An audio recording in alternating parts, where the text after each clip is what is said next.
China defends its travel ban on former Senator Francis Tolentino, calling his actions a malicious smear that harms its interests. The DFA summoned the Chinese ambassador, stressing lawmakers' right to speak on national issues. Tolentino says the sanction is an attack on Philippine sovereignty. Patrick De Jesus narrates the story.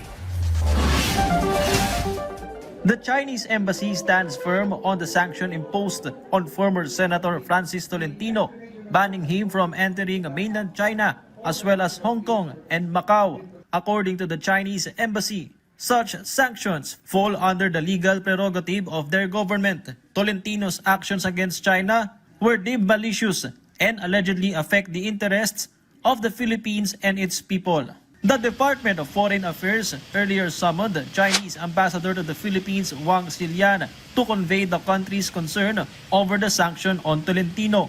The ambassador was also reminded that the Philippines values freedom of expression as a democratic country and that it is the duty of elected officials like senators to conduct inquiries on issues concerning national and public interest. The former senator asserted that he was merely fulfilling his duty as a Filipino and that China's action was a violation of Philippine sovereignty and a disrespect to national interest. He also stated that the sanction won't be sufficient reason for any foreign power to intimidate or trample on the dignity of a free Philippines. Tolentino is the author of the Philippine Maritime Zones Act and the Philippine Archipelagic Sea Lanes Act. He also exposed in a Senate hearing that the Chinese embassy allegedly used trolls for a disinformation campaign against the Philippines. Another vocal critic of China is Philippine Coast Guard spokesperson for the West Philippine Sea,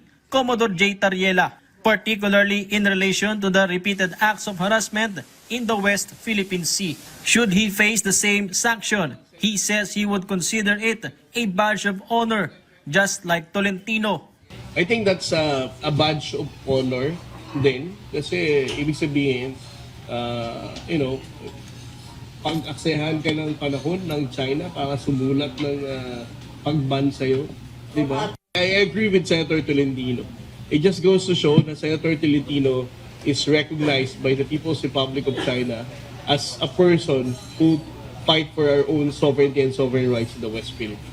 Tariela also criticized Filipinos who support China's narrative instead of standing up for the Philippines' rights in the WPS. I always wonder kung eto mga to ay Pilipino ba talaga or it's about time for them to reconsider kung saan talaga sila dapat titira. In the House of Representatives, members of the newly formed West Philippine Sea Bloc filed two proposed bills on the WPS. This is House Bill number 1625, which seeks to integrate West Philippine Sea topics in the curricula of public and private educational institutions in the country, and House Bill number 1626, which proposes to declare July 12 of every year as National West Philippine Sea Victory Day.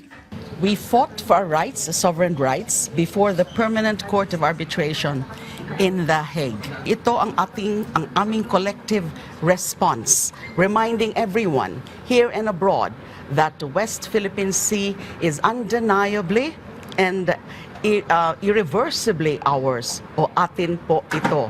Patrick De Jesus from the National TV for a new and better Philippines.